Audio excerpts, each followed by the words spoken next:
Welcome back to the decision tree module. In the previous video, we learned about Gini impurity, which we use to decide the purity of nodes.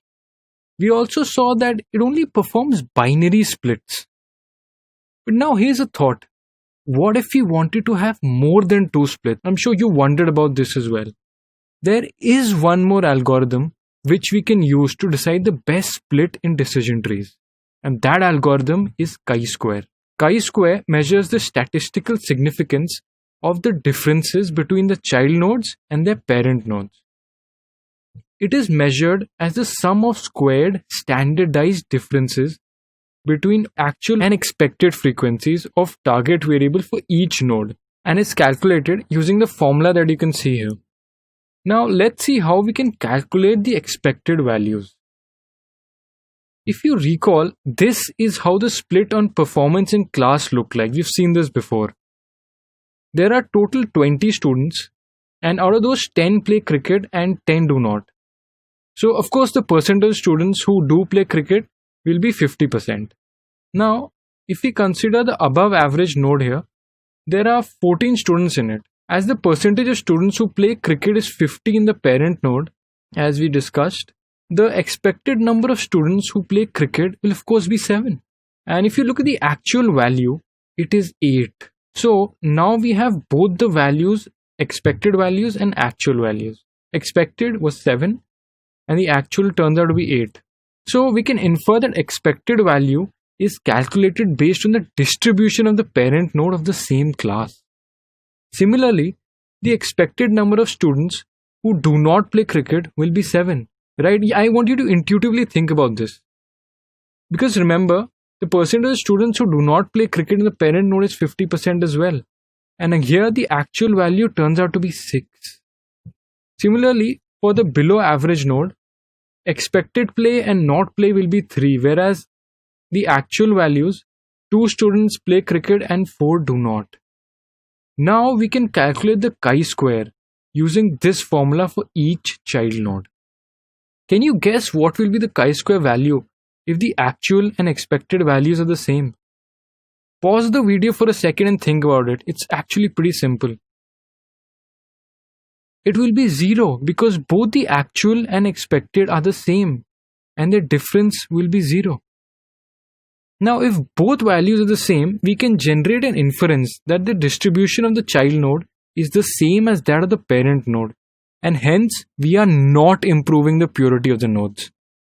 On the other hand, if the chi-square value is high, it means that the distribution of child nodes is changing with respect to the parent node, and we are going in a direction to achieve more pure nodes.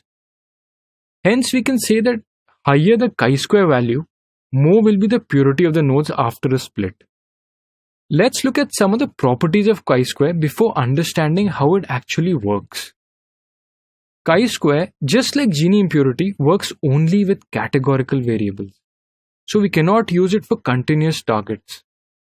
One good thing about chi-square is that it can perform even more than 2 splits, which was not the case with Gini impurity. And of course, higher the value of chi-square means that the subnodes are more different from the parent node, and hence the homogeneity is more. These are some of the properties of chi-square, and you must consider these properties before choosing the right algorithm for deciding the split. Let's now understand the steps to calculate chi-square for a split. First, we need to calculate the expected values for each class. Then we calculate the chi-square for individual nodes using this formula that we've seen before. Here, actual is what we actually have as the output, and expected means what we've already calculated. Finally, we calculate the chi-square for split using the sum of chi-square of each child node for that split.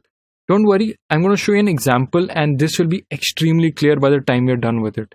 So let's again compare these two splits. One of course was on the performance and the other one was on the class they belong to. And we'll compare the chi-square statistic. This is the split on performance in class and the actual and expected values as we've already calculated earlier in this video.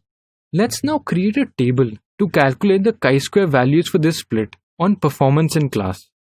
So the actual values for the above average node are as shown here. 8 students who are above average play cricket, whereas 6 do not. We have seen this before. The expected values will be 7 for both, yes, he or she does play cricket, and he or she does not play cricket, as again we've discussed before. Similarly, we'll calculate the values for the second node, which will be the below average node here. So 2 students below average play cricket and 4 do not. And as the total students below average are only 6, expected values will be 3 and 3 for does play and does not play cricket respectively. Next, we will calculate the deviation of actual values from the expected values for both the classes. So 8 minus 7 will give us 1 and 6 minus 7 will give minus 1. We'll do the same thing for the below average node as well. If you want, you can just pause this video for a second and see how the calculation played out. Finally, we have to calculate the chi-square values.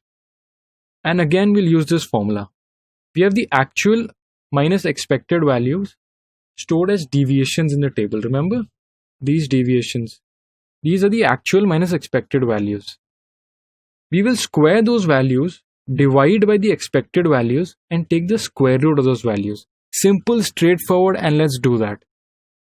Here we go. So when you plug in the values, the chi-square comes out to be 0.38 for the above average node and 0.58 for the below average node.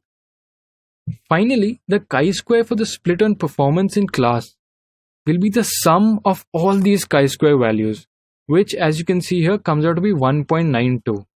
This is the chi-square value for the split on performance in class. Alright.